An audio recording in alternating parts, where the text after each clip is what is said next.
Oi, Olá, boa noite. boa noite. Não estava dando certo, né? Não estava aparecendo para mim a solicitação. Aí eu saí e entrei de novo. Tá, agora tá tudo tranquilo, está me escutando? Sim, tô. Então vamos lá, porque já foram 3 minutos. Então eu já vou iniciar na apresentação e já vamos começar o negócio, pode? Pode. Então tá. Boa noite a todos.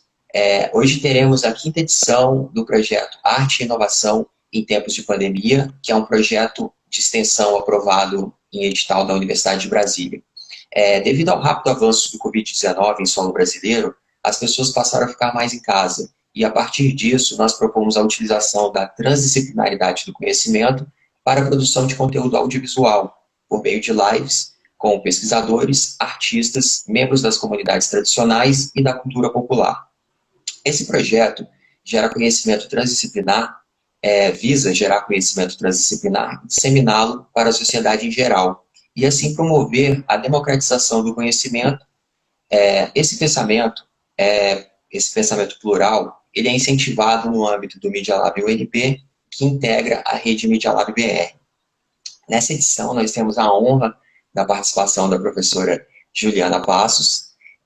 A professora Juliana é docente e coordenadora do curso de licenciatura em dança do Instituto Federal de Brasília, o IFB, membro da diretoria da primeira gestão da Associação Nacional de Professores de Arte dos Institutos Federais. A professora é doutora e mestre em artes da cena pelo Instituto de Artes da Universidade de Campinas, Unicamp, onde também cursou bacharelado e licenciatura. Foi bolsista de pós-graduação da FAPESP e bolsista de iniciação científica do PIBIC-CNPq. É também formada em balé clássico e jazz dance, tem experiência nas áreas de artes, com ênfase em dança, interpretação, ensino, criação, produção e pesquisa.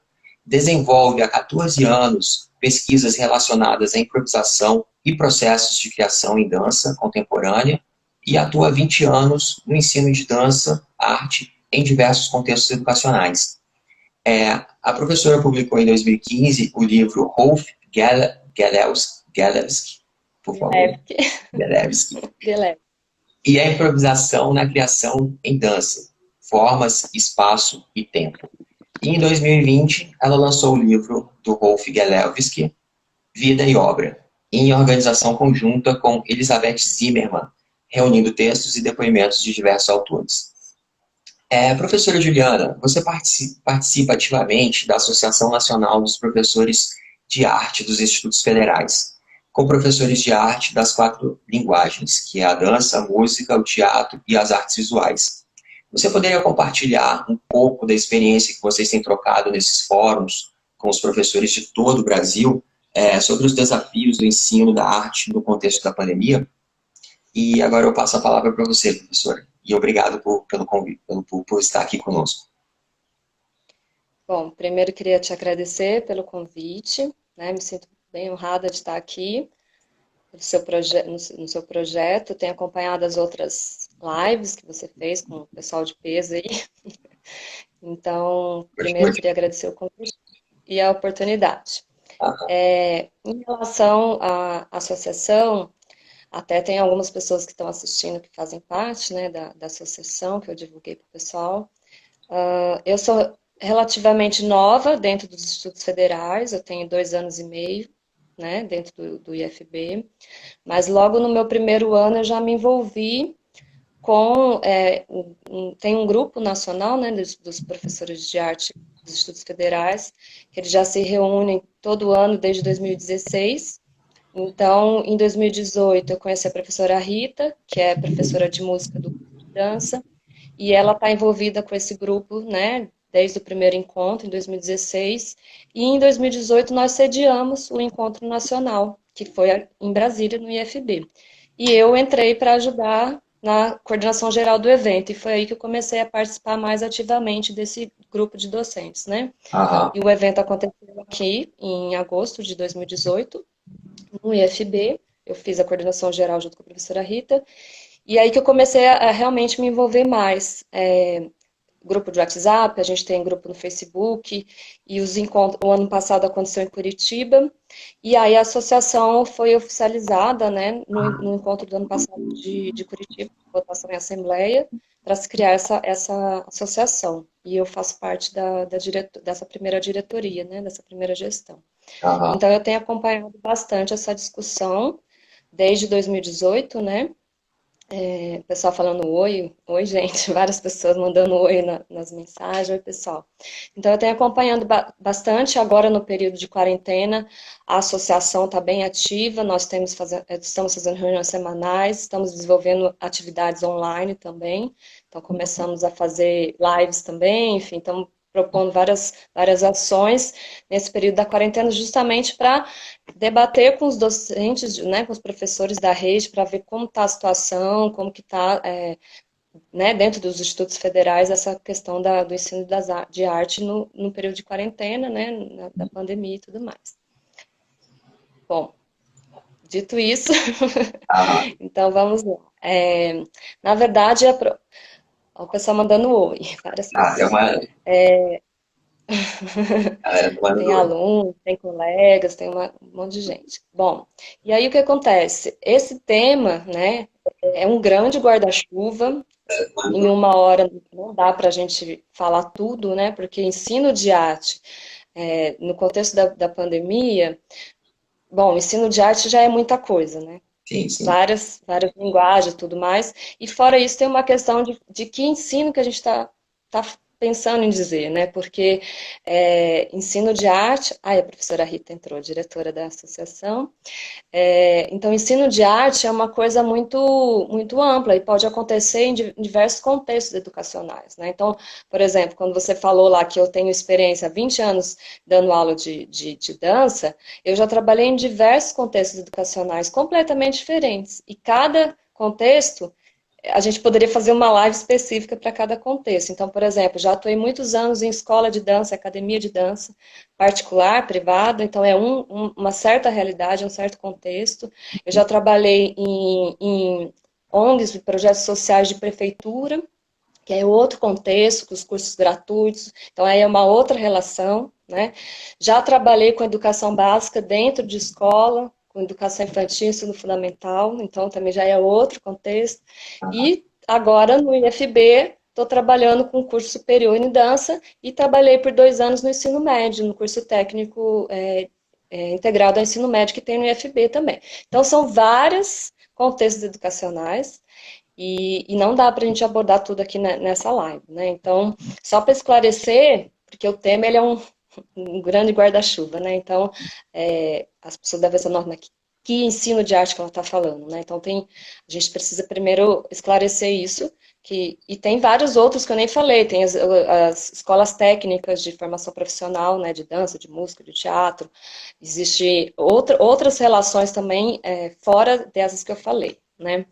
Bom, aí também, se a gente for pensar, tentar focar em alguns, né? Então eu pensei em falar um pouco da questão das academias, que eu tive muita experiência, né? Nas escolas de dança, que se estende para outras questões, por exemplo, escola de música, também não precisa, né? A gente não precisa se restringir na questão da dança, que tem, né? As escolas que são pagas, né, que as pessoas fazem formação também, mas não necessariamente de nível técnico, né, a gente chama de cursos livres, que foi o que eu fiz 10 anos de aula dentro de uma escola de dança, mas não era curso técnico, né, tem essas formações de curso livres.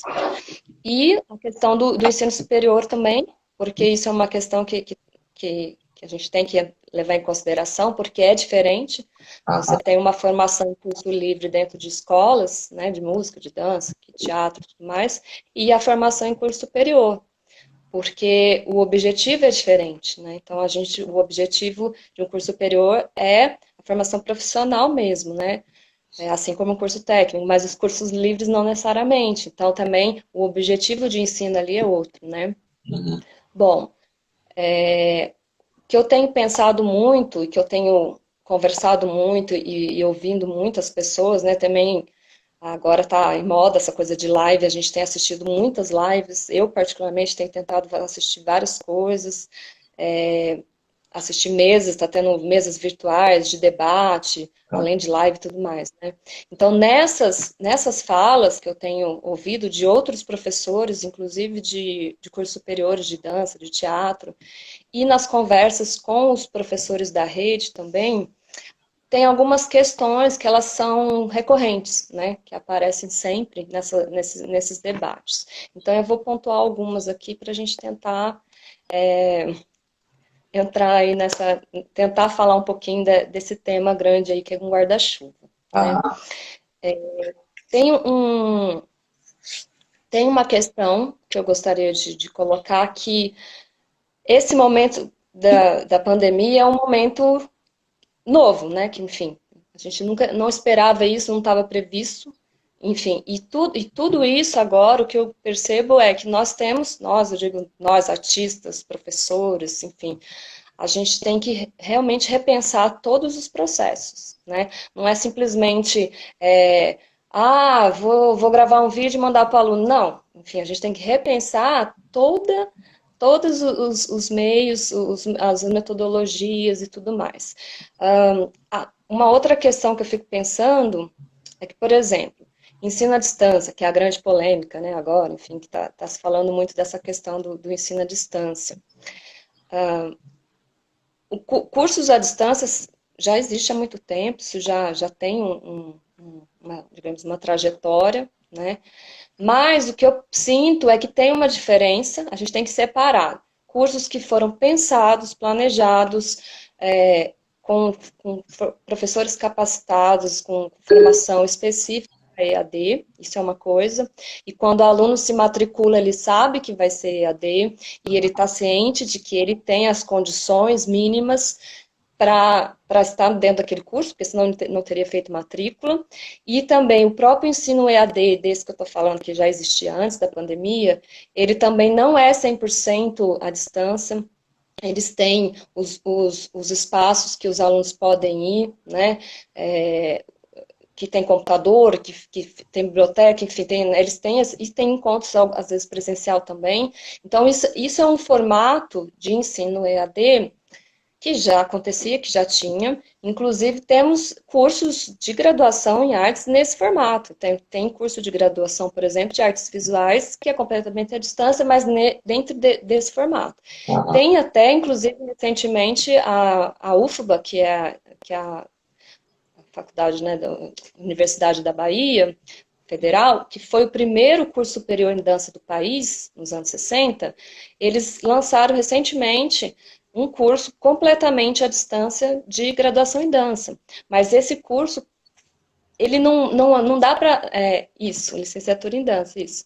Então, não é o mesmo curso presencial. Eles tiveram que repensar, reescrever todo o PPC, né, o plano de curso, e pensar metodologias de ensino, de aprendizagem, voltadas para a EAD. Então, isso é uma coisa, né? A outra coisa é a realidade que nós temos hoje, de uma pandemia e os cursos que são presenciais, com as aulas suspensas ou não, dependendo do caso, em que alunos não se inscreveram em cursos nem semipresencial e nem à distância. Então, tem essa questão que eu falei, né? A pessoa não escolheu, né? E o fato do curso não ter sido pensado para isso, para esse formato, para esse modelo, né? Então, aí falando, por exemplo, do curso de dança, da licenciatura aqui do FB, ele não foi pensado para ser nem semipresencial. Ele é 100% presencial, ele não tem uma estrutura pensada nesse sentido. Então, isso não é simplesmente, vamos gravar a aula e mandar, né? Tem toda uma questão que a gente precisa repensar a metodologia de ensino, precisa pensar em infraestrutura e outras questões, né? Isso eu estou falando independente de ser ensino de arte ou não, tá? Que aí, sendo arte, ainda tem algumas especificidades, algumas dificuldades maiores ainda, né? Bom, outra coisa, então, que eu queria ressaltar, né, nessa fala, nesse sentido que os alunos, por exemplo, da licenciatura em dança, né, eles se inscreveram no curso presencial e as aulas estão suspensas. Então, como que a gente entra nessa discussão? Então, por exemplo, as escolas particulares. Então, as escolas particulares do GDF, por exemplo, né, de educação básica. Por ser escola particular, eles até estão fazendo aulas à distância. Tem vários relatos, né, que eles estão enviando atividade para os alunos, mas a gente tem que entender que é um público diferente, né? É um público de escola particular, que a pessoa paga uma mensalidade, que aqui em Brasília nem é barato, né? É caro. Então, é mais provável que essa pessoa tenha computador em casa, tenha internet e tudo mais, pelo fato de ser uma escola particular. Isso para cursos superiores também, né? Então, agora, nas instituições públicas, nas universidades e nos institutos federais, essa questão, ela se coloca de uma outra forma, né? Dessa questão do acesso às tecnologias, mídias digitais e tudo mais. Então, isso para as universidades, você sabe, você é da UNB, né? E essa questão, ela é mais forte para a gente, para quem trabalha em instituição de ensino pública, né? Nós. Porque nós temos muitos alunos que não têm as condições, que não têm computador, que não têm internet. Muitos alunos só conseguem acessar a internet quando está no campus, porque tem o Wi-Fi disponível, porque tem laboratório de informática. Então, como que a gente vai lidar com essa situação, né? Então, isso é no Brasil inteiro.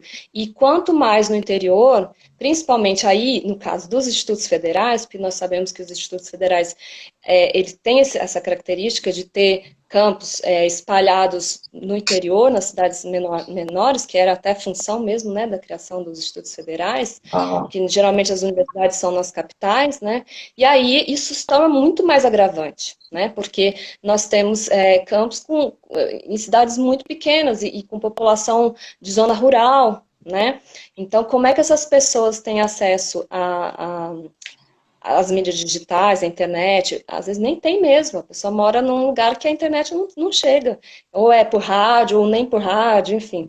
Então, nos institutos federais, isso está um pouco até acima, mais forte do que talvez nas universidades, porque as universidades geralmente são, as federais, né, são geralmente nas capitais, que não passa por isso, mas também tem muita gente que não tem acesso. Então, isso é uma questão. Até por isso que as aulas não voltaram ainda, porque as universidades e os institutos federais estão discutindo essa questão, essa dificuldade dos alunos, mas nós tivemos relatos de alguns institutos federais que tentaram, pelo menos no primeiro momento, fazer esse ensino à distância, e inclusive de curso de teatro. Então, aí entra numa outra questão, né? De como dar aula de teatro à distância. Então, isso é uma outra, que aí eu falei, eu estou falando de ensino à distância, mas de uma forma geral, né? E agora a questão da arte, né? Porque, bom, principalmente em dança e em teatro, principalmente, tá? A questão da presença, a questão da relação, a questão das experimentações, das vivências, não serem uma coisa tão individualizada, né? Não que as outras artes, que música e artes visuais também não tenha, né, essa relação, mas na dança e no teatro, pela própria característica, né, da linguagem, a gente tem uma tradição, aí eu vou falar de tradição, por quê? Porque no começo eu falei que a gente tem que repensar tudo, né? Metodologias, conteúdos, estratégias, porque a tradição de ensino de dança e teatro, em todos esses contextos educacionais que eu estou falando, a nossa tradição é da presença, de estar junto, né? De estar com os alunos em grupos e tudo mais. Então, isso para mim é um desafio.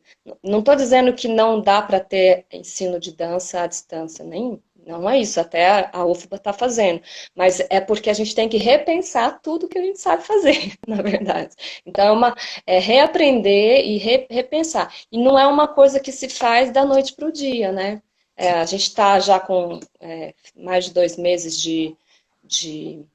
sem aula, né, de suspensão de aulas, mas também 2 meses é pouco, né? Um PPC de um curso à distância, você precisa de 1, 2, 3 anos, às vezes até mais, de pesquisa, de formação de professor, de aprofundamento e tudo mais. Então, não é uma coisa que você tira do bolso. Ah, tá aqui, vamos apresentar um plano de curso à distância, né? Tirando essa questão que eu falei dos alunos né, que não tem acesso e tudo mais. Tirando essa questão, tem a outra questão, que é a questão pedagógica, né? Como que a gente vai tirar um curso novo, assim, e estratégias do bolso, né? Então, isso é uma questão. Tem uma outra questão que porque pode até parecer que a minha fala, eu sou contra o EAD, eu não sou contra. Inclusive, a questão da exclusão, a gente pode ampliar essa discussão. Você, que é uma pessoa da academia, você também deve entender o que eu estou querendo dizer, o que é exclusão, né? Como se a academia, como se a universidade fosse acessível para todo mundo. Então, já começa por aí, porque não é acessível para todo mundo, a gente sabe disso. Então, já é um campo de exclusão. O fato de ser dos cursos, a maior parte dos cursos superiores no país, principalmente das públicas, né, não vou dizer das particulares, mas principalmente das públicas, serem cursos totalmente presenciais, isso também já é um caráter de exclusão, digamos assim, porque pessoas que não moram onde tem a universidade pública, onde não tem um instituto federal, às vezes ela não vai fazer aquele curso, porque ela não tem nem como ir, né, viajar, sei lá, 200 quilômetros para fazer aquele curso, não tem como morar naquele lugar. Então, a questão da exclusão, ela já permeia o curso superior, né? Então, o fato independente da questão da tecnologia, né? Questão de vestibular, a gente sabe a dificuldade de acesso, o ensino no Brasil da educação básica e tudo mais, essa questão também de ser 100% presencial, também exclui um monte de gente, né? A gente sabe. E mesmo os nossos alunos aqui da licenciatura, por exemplo, a gente tem muito aluno que entra, consegue passar, né? Que presta a prova, passa lá no Enem e tudo mais, consegue romper um pouco com essa questão da exclusão de acesso, entra no curso, mas depois não consegue concluir. Por quê? Porque uma hora tem que pegar ônibus e demora 2 horas para chegar no IFB. E aí, 2 horas para voltar, e ele tem que trabalhar, né? Então, tem toda essa questão de exclusão. Mas, como está posto hoje, o curso é presencial e como que a gente vai resolver essa questão dentro da pandemia? Então, isso é uma outra questão, né? Enfim, não sei se eu estou divagando muito, mas a Maria, aluna nossa lá da licenciatura, falando, eu mesmo moro muito longe. Então, a gente sabe que isso também é um caráter de exclusão. Né? Se o curso fosse à distância desde o início, talvez muitos alunos que não podem estar presencialmente fariam o curso. Mas aí, como é que a gente vai mensurar, né? Uhum. Qual que exclui mais? Né? O da tecnologia, do EAD, ou o que é da presença, né? Bom, dito isso, eu queria também falar algumas questões, por exemplo, das dificuldades, né, desse momento agora. Nós temos que recriar, reinventar, recomeçar, repensar tudo, mas existe uma urgência, né?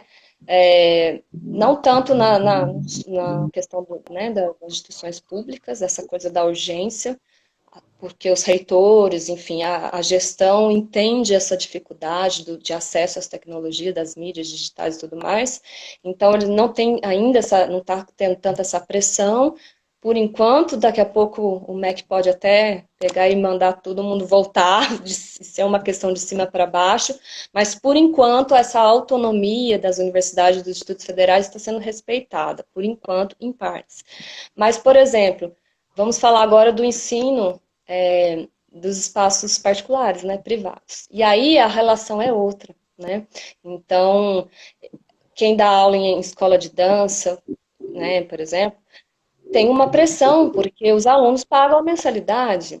Então, muitos alunos nossos, por exemplo, são professores de escola de dança aqui do GDF. E eles estão tendo que dar aula à distância. Então, independente de tudo isso que eu falei, se tem acesso à internet, se não tem, se os alunos podem, se não pode, se repensou metodologia, se teve tempo de aprender, para amanhã e tem que começar agora, né? Então, os alunos, desde o início da pandemia, já estão tendo que se virar para dar aula de dança à distância. Então, isso gera uma angústia, né, né? Eu também, se chegar uma ordem agora dizendo que a partir de segunda-feira a gente tem que dar aula tudo à distância, eu vou surtar, porque eu não sei ainda como fazer, né? A gente está, todo esse momento aqui de live, isso a gente não vivia, eu pelo menos não vivia antes da pandemia, participar de live, Google Meet, Zoom, nem sabia que isso existia até então. Então, assim, é uma coisa, Ah, é uma mudança de paradigma muito grande em questão de 2 meses, assim.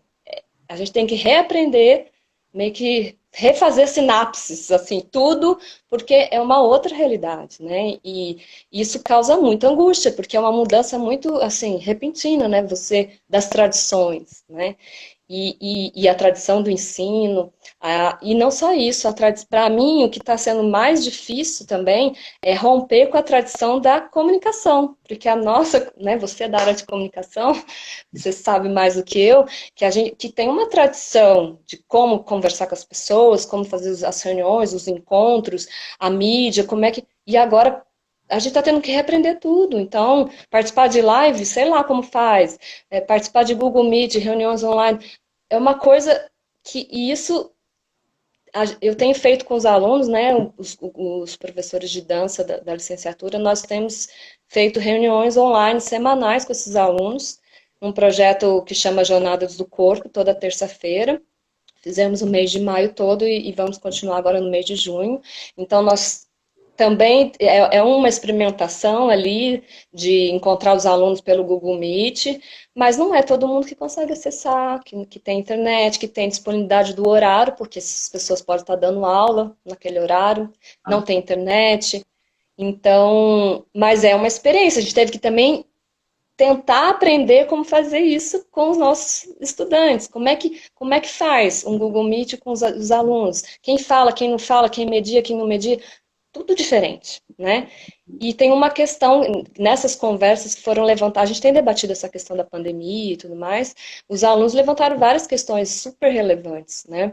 E os docentes também, enfim. Por exemplo, teve uma aluna que falou numa das jornadas do corpo que a questão dela, para ela agora nesse momento, é o excesso de exposição, que a gente fica muito exposto, porque a gente está fazendo live e Google Meet o tempo todo, um excesso de exposição, excesso dessa relação mediada, né, mediada pelas tecnologias, né, e realmente, depois de dois meses e pouco, eu também sinto isso, eu falo, gente, eu já não estou aguentando mais reunião online, né, no começo da pandemia, foi meio que um alívio. Ah, que legal, vamos fazer reuniões online, pelo menos a gente volta a conversar com as pessoas, para não ficar aquele isolamento 100%. Só que agora o negócio foi para um patamar que já não tá dando mais, assim, porque aí vira o oposto, né? Vira o excesso de reuniões online. Às vezes eu mesmo tenho 4 reuniões online no dia, e aí a gente fica lá no Meet, entrando de um Meet, saindo de um Meet e tal, e chega no final disso e fala assim, meu Deus, e realmente é um excesso de exposição, porque você está todo o tempo aparecendo, né?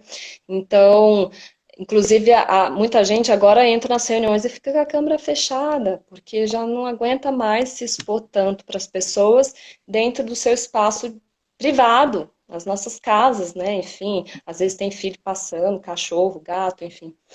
Então, isso tem, eu tenho pensado muito sobre isso, você que é da área da comunicação talvez possa falar melhor sobre isso, mas como que a gente está tendo que reaprender a comunicar com as pessoas, né? Não só no contexto da educação, com os alunos e tudo mais, mas no contexto geral, né? Enfim, de trabalho, quem está de home office e reaprender a trabalhar nessa situação, né? Uma coisa que eu até comentei foi que quando a gente está conversando com pessoas ao vivo, sei lá, fazer uma reunião, as pessoas geralmente ficam em roda, né? A gente está vendo a carinha de todo mundo. Então, o meu discurso, a minha fala, ele vai sendo moldado com as expressões das pessoas. Então, eu percebo, porque a comunicação não é só a palavra, não é só o verbo, não é só falar. Né? A comunicação, ela envolve muitas outras coisas, você sabe melhor do que eu disse. A comunicação não é só a fala, não é só o texto, não é só o que está, né, que a pessoa está dizendo, ou, enfim. A comunicação envolve expressão do corpo, expressão facial e mil questões. Então, quando a gente está nesse excesso, por exemplo, agora eu estou vendo só o seu rosto e tem 22 pessoas me vendo. Eu estou super exposta, eu não estou vendo as carinhas das pessoas, eu não sei o que que elas estão... Porque quando a gente vê a carinha, a gente consegue ter uma noção do que a pessoa está pensando, se gostou, se concordou, se não gostou, se faz assim aquela cara de e tal. E aí a gente geralmente, quando está ao vivo, presencialmente, a gente molda o nosso discurso a partir disso, né? Que vem vindo da plateia. A gente vai manipulando o nosso discurso. Como hoje a gente está nessa coisa do digital e na maior parte das vezes a gente conversa com pessoas que a gente nem vê a carinha, rola essa questão da gente não dosar o discurso. Não sei se você está entendendo o que eu estou dizendo, mas Sim, sim. tanto para quem fala e quanto para quem escuta.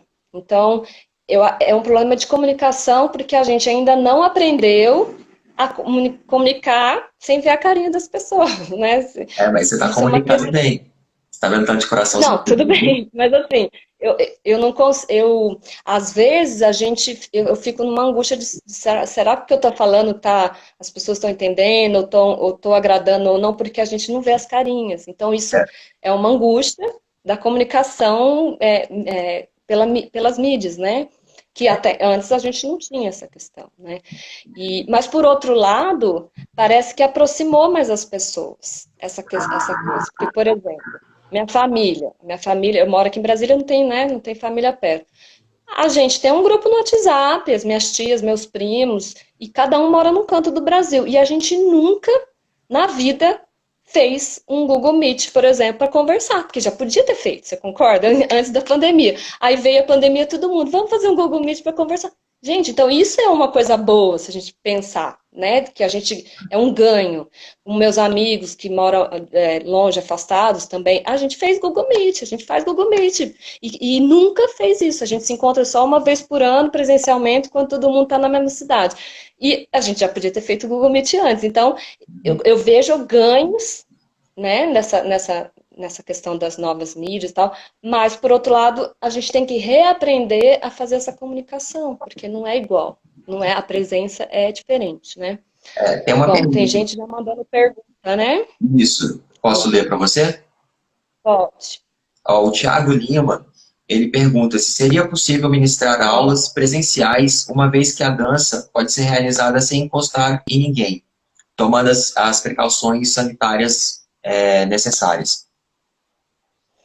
Então, essa questão da dança, até eu falei no começo, né, que a dança e artes cênicas, isso está bem mais aflorado, essa questão. Ah, Nós temos discutido, eu digo os professores de dança aqui do IFB, a gente tem discutido isso, porque tem essa questão, né, de estar próximo, porque uma coisa é você estar em aula teórica e ter aquela coisa do espaçamento de 2 metros, então as pessoas, vai botar menos aluno em cada sala, vai botar uma barreira lateral lá em volta da carteira, então isso é uma questão, quando a aula é teórica, você consegue ter esse espaçamento entre as pessoas, ampliar os espaços. Numa aula prática, vamos falar então especificamente de dança. uhum. Por mais que.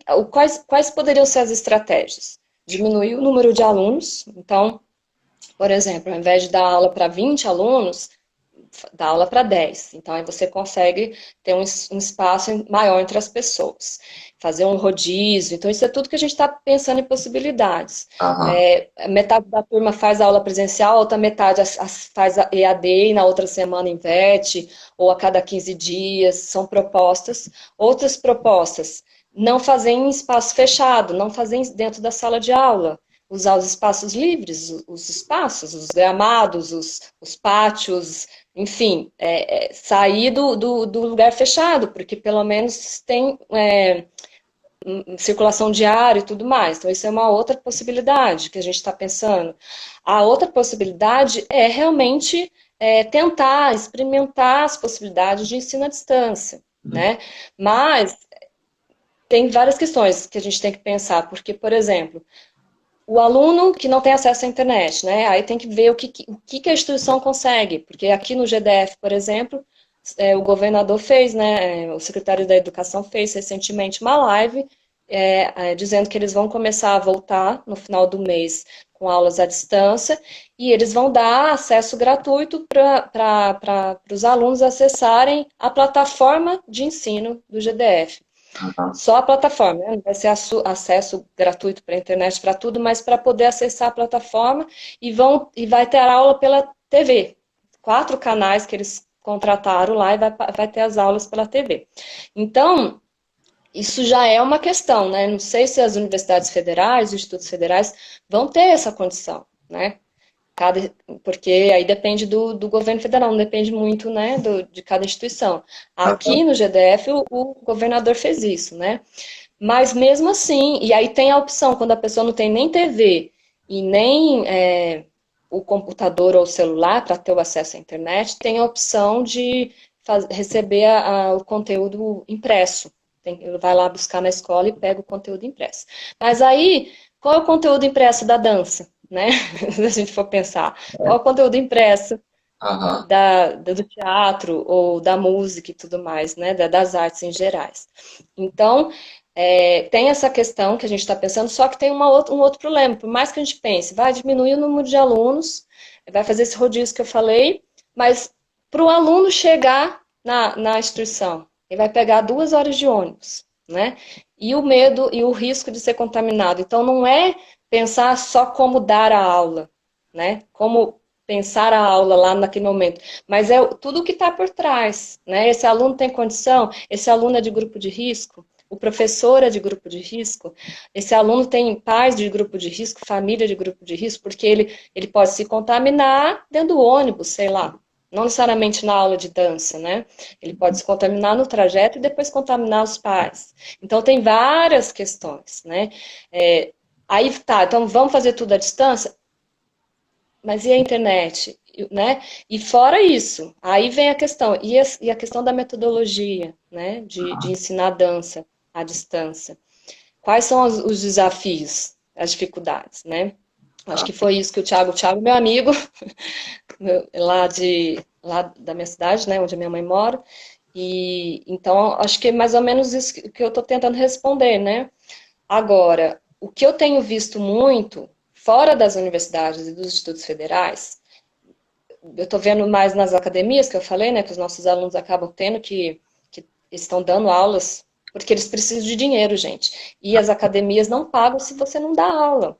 Né? É diferente de uma instituição pública que ainda bem que ainda consegue manter, né? Porque não depende de pagamento de mensalidade. Mas se você não dá aula, o aluno não paga, você não recebe. Então tem uma questão, né? Então eu tenho visto muito as academias todas dando aula à distância, né? Eu acho que é uma estratégia de sobrevivência que você precisa receber e tal. E os alunos também querem continuar fazendo aquelas aulas, então tem que partir de um desejo do aluno também de querer continuar, obviamente.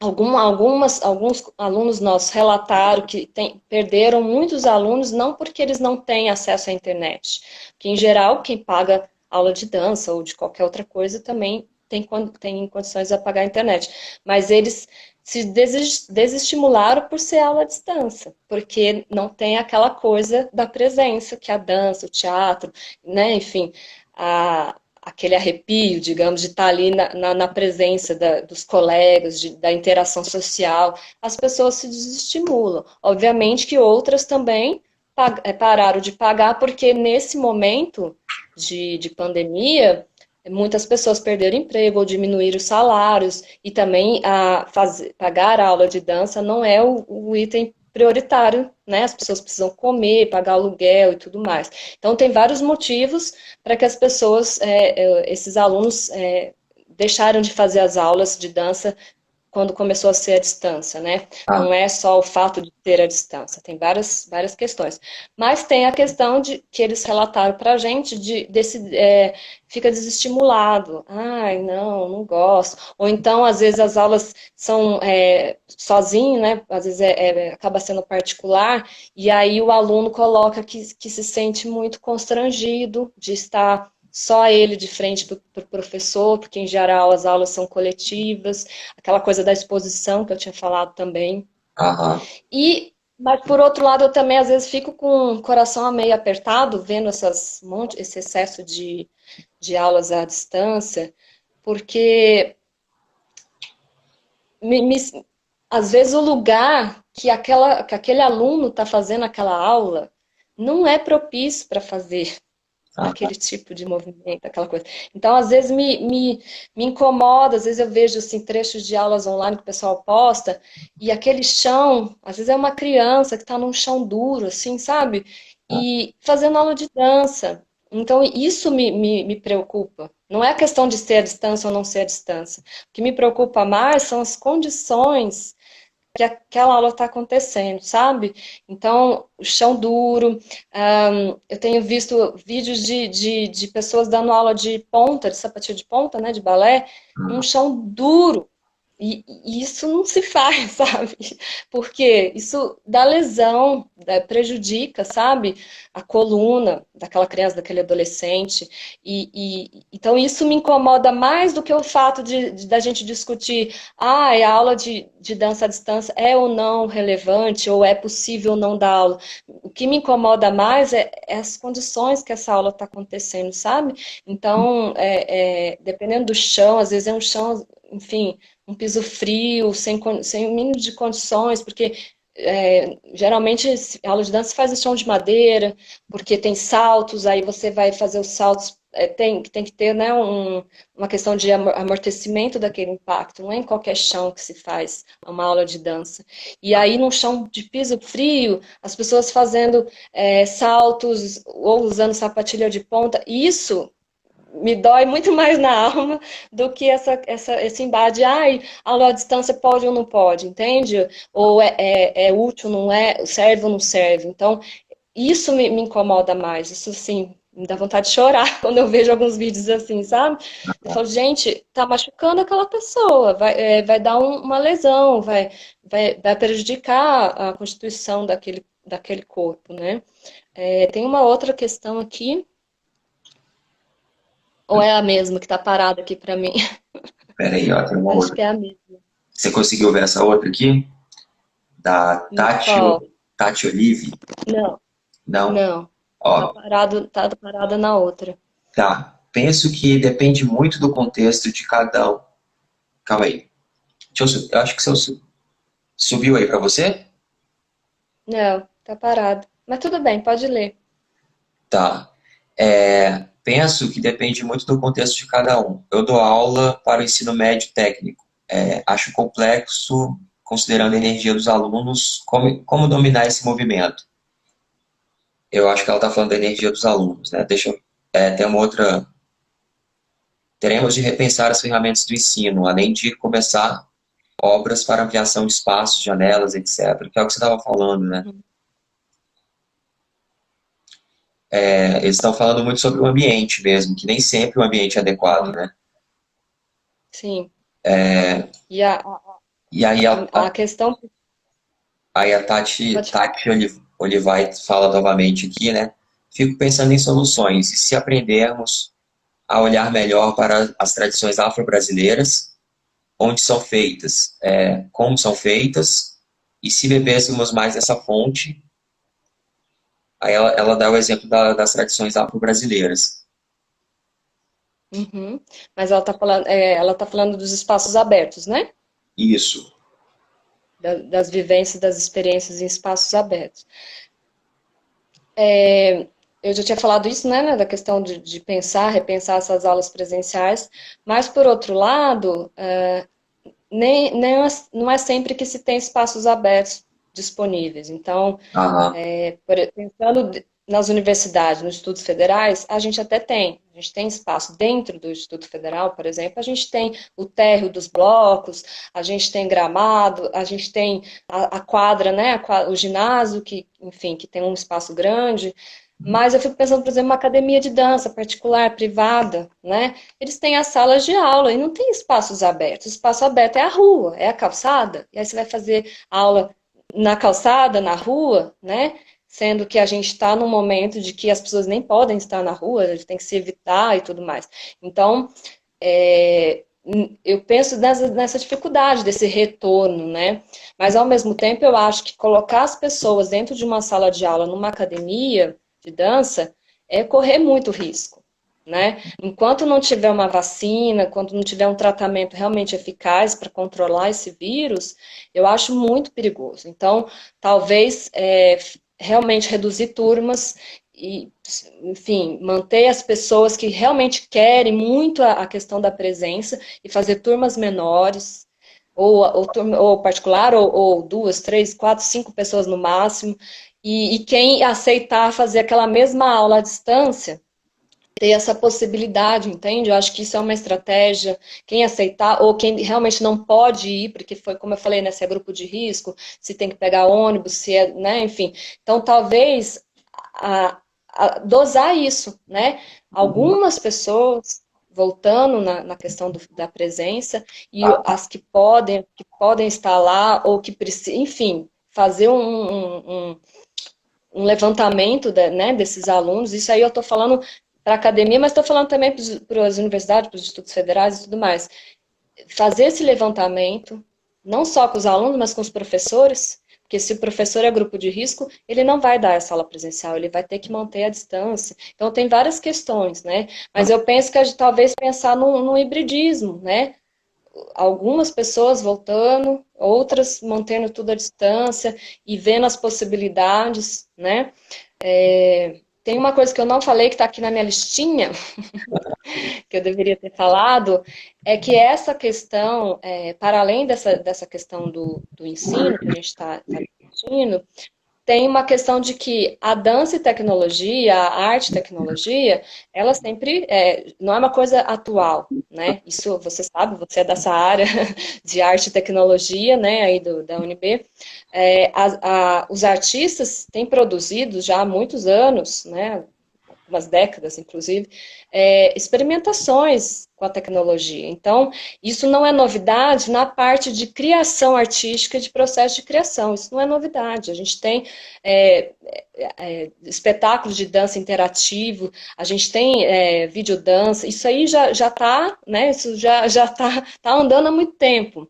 Então, a questão da tecnologia na arte, ela dentro de processo de criação e de espetáculos, mesmo de música, de dança, enfim, de artes visuais, que é a sua área e tudo mais, isso não é de agora, isso aí já é um processo, já tem muita coisa. Mas na questão do ensino, é o que eu estou falando desde o início, a gente tem uma tradição de ensino, e não só de arte, mas do ensino como um todo, né? Do ensino presencial. Isso é uma tradição, né? E é uma tradição que a gente não se rompe assim da noite para o dia, né? Apesar de que a gente não tinha como prever essa pandemia.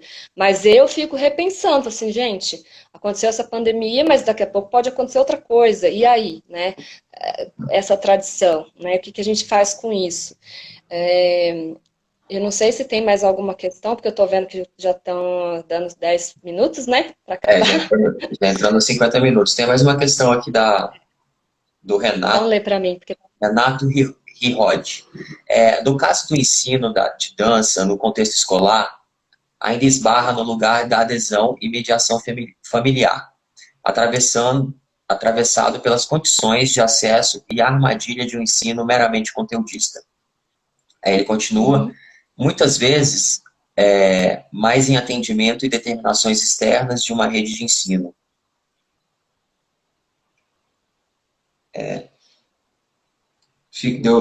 Deu para entender? Você quer que eu releia? Completo, fica mais fácil. Por favor, que você está preparando, que importou. No caso do ensino de dança, no contexto escolar, ainda esbarra no lugar da adesão e mediação familiar, atravessado pelas condições de acesso e a armadilha de um ensino meramente conteudista, muitas vezes mais em atendimento a determinações externas de uma rede de ensino. Acho que ele está trazendo uma crítica aí ao...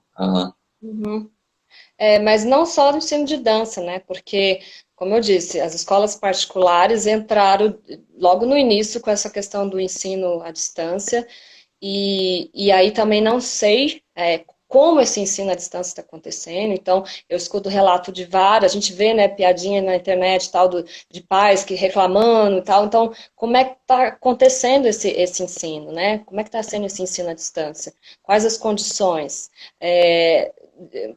Às vezes chega um vídeo, né? Porque às vezes não é online, né? Não é no mesmo momento, né? Se envia um material e para o aluno fazer depois. E aí, quem que está fazendo esse papel, né, da mediação? É Aham. os pais que estão tendo que fazer, né? Então, isso, a gente escuta muita reclamação, tem ouvido, né, os pais que têm criança na escola e tudo mais, de ter que fazer essa mediação e não tem a formação, né? Porque nós que temos a formação, nós que somos professores, né, os pedagogos, os licenciados, que têm a formação de como ensinar e que tem o conteúdo, né? Mas, ao mesmo tempo, tem essa pressão que eu falei, né? Das escolas particulares, tanto das escolas de educação básica quanto das academias e tudo mais, do pagamento, porque as pessoas também precisam receber pagamento.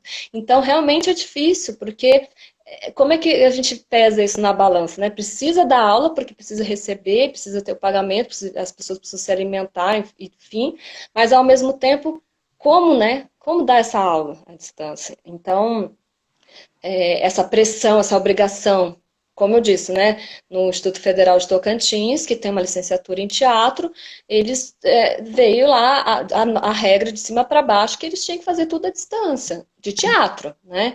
E ouvindo os relatos dos docentes, né, de lá, eles falaram, eles tentaram, né, mandaram as atividades, tentaram de vários, mas aí o que aconteceu? Passou um tempo, eles perceberam que os alunos não estavam conseguindo, que o índice de alunos que conseguiu realmente mandar as tarefas, as atividades, era muito baixo. Aí vai fazer o quê? Vai reprovar todo mundo na disciplina, no curso? Então, qual é qual é a eficiência disso? Né? De você, só para cumprir tabela, né, ou só para conteúdo, vamos mandar, não interessa se pode fazer, se tem condição para fazer. Então, vale a pena esse tipo de ensino à distância só para cumprir calendário, prazo e não sei o quê, né? Nesse contexto de uma instituição pública. Agora, no contexto do privado, a gente tem que levar em considerações outras questões, os pagamentos, né? As pessoas precisam se alimentar e tudo mais. Então, não tô aqui defendendo nem a favor ou contra o ensino à Aham. distância, mas eu acho que tem que se levar em consideração contextos diferentes e objetivos diferentes. Então, né, o ensino público, ok. O ensino privado, quais são as necessidades? E aí vamos fazer à distância, mas como que a gente vai fazer à distância? Quais as condições? Né? Vai tentar ser esse semipresencial que eu falei, ó, uma parte da turma vai, faz as aulas, todo mundo de máscara. Eu nem sei se dá, gente. Porque eu uso máscara aqui, vou no supermercado, fico 2 horas com aquela máscara, me dá uma falta de ar, eu não estou nem me movimentando. Agora, imagina fazer uma aula de balé clássico com uma máscara na cara. Então, assim, entende? Aham. Ou que seja, praticar um esporte, enfim, com máscara na cara, a questão da respiração e tudo mais. Então, isso me preocupa, né? Também. Será que é viável voltar fisicamente, presencialmente, E dentro dessas condições, né? ainda tem a questão do produto final, não sei como é que vocês chamam, mas aí a peça, a apresentação, como é que vai ser essa apresentação, né? Por que que a pessoa está ensaiando tanto? Onde que ela vai se apresentar? Então ainda tem também esse outro Sim, contexto aí, né? Que também não está resolvido. É por isso que eu acho a gente tem. que o futuro Pode falar. são os Media Labs, eu acho que todo mundo tem que entrar no Media Lab, entendeu? E ir nessa. Mas estou brincando, agora temos 4 minutos para encerrar. Aí você, nesse finalzinho aí, você já começou a falar a questão que eu já tinha falado dos processos de criação e das apresentações, né? Então, nós temos visto muita coisa acontecendo, muito festival online, que as pessoas mandam seus trabalhos em vídeos. Então, a gente tá também entrando num outro momento, porque até tinha vídeo dança, mas não era tanto, não era. E agora teve esse boom por uma questão de necessidade. Os congressos, né, nós do mundo acadêmico tem congresso, sempre teve congresso, e nunca se falou em congresso à distância, online e virtual.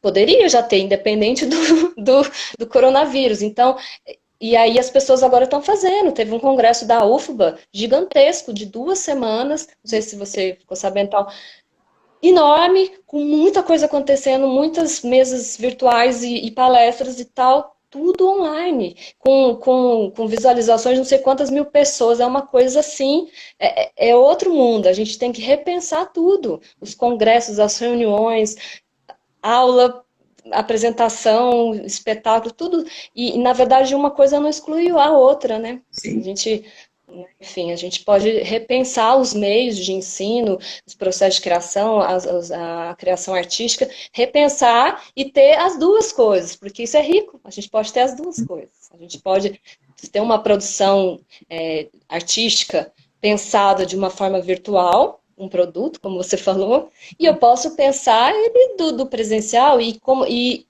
quais são isso enriquece, eu tenho dois produtos, eu não tenho só um mais. Então, não estou descartando isso, né? Não é ruim a questão do virtual.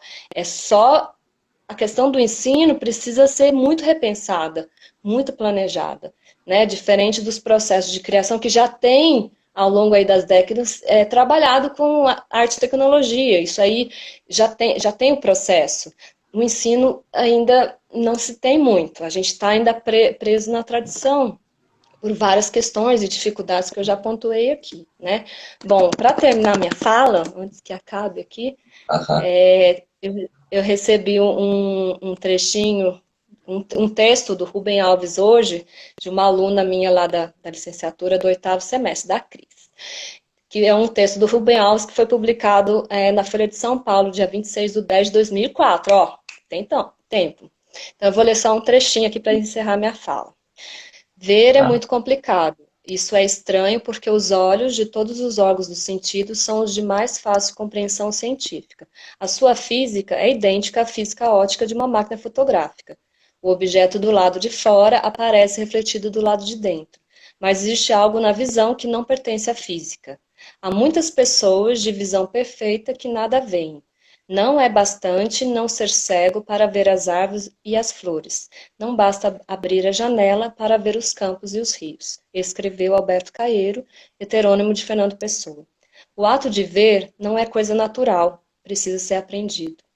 Nietzsche sabia disso e afirmou que a primeira tarefa da educação é ensinar a ver. A diferença se encontra no lugar onde os olhos são guardados. Se os olhos estão na caixa de ferramentas, eles são apenas ferramentas que usamos por sua função prática. Com eles, vemos objetos, sinais luminosos, nomes de rua e ajustamos a nossa ação. O ver se subordina ao fazer. Isso é necessário, mas é pobre, muito pobre. Os olhos que moram na caixa de ferramentas são os olhos dos adultos. Os olhos que moram na caixa dos brinquedos são das crianças. Para ter olhos brincalhões, é preciso ter as crianças por nossos mestres. Por isso, porque eu acho que a primeira função da educação é ensinar a ver, eu gostaria, isso é o Rubem Alves, mas eu falo como se fosse a minha fala, eu gostaria de sugerir que se criasse um novo tipo de professor, um professor que nada teria a ensinar, mas que se dedicaria a apontar os assombros que crescem nos desvãos da banalidade cotidiana. Então, eu queria terminar a live dizendo isso, né, que a primeira função da educação, de qualquer tipo de ensino, deveria ser esse, abrir os olhos das pessoas para o mundo. Então, Ó, encerro assim. show de bola. Obrigada pelo convite, pela oportunidade. Vou seguir as suas próximas lives. Eu que agradeço por você ter aceitado e acho que todo mundo gostou bastante, inclusive teve várias curtidas, interações aí. São os novos aplausos, são as novas formas de interação, né? A gente não consegue ver as pessoas, mas não sei se você viu, mas teve um momento que subiram vários coraçõezinhos ali na sua fala. Então, Não, assim, não vi muito. não, subiram vários, teve um monte de coraçãozinho. Então, assim, é porque teve uma interação, o pessoal gostou e foi muito bom. E obrigado, Juliana, professora Juliana, pela sua aula aí pra gente, compartilhar o que você tem vivido. E esperamos você novamente aí. Coraçãozinhos, agora eu tô vendo. É, Obrigada, parabéns pelo projeto. Qual e é a próxima agradecer a você. live? Faz aí. Nas próximas lives, semana que vem, a gente vai ter o Antenor, que é o coordenador do Media Lab UNB, e em conjunto com mais 3 professores da música, vai ser uma live voltada para música, e a gente vai migrar agora para o YouTube. E logo em seguida vai ter a Célia Chacriabá, que é outra líder indígena, ativista também, aí, uma outra guerreira, e vamos ter também a semana que vem. E show de bola, brigadão por você ter participado, e vamos Tá tocando bom. o projeto.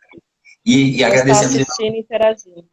agradecemos em nome do Media Lab PR. Tá bom. Obrigada pelo convite. Parabéns pelo projeto. Tá bom, brigadão, tchau, tchau. Boa noite. Tchau, Tchau, tchau, gente. Até mais, até a tchau, próxima. pessoal. Tchau.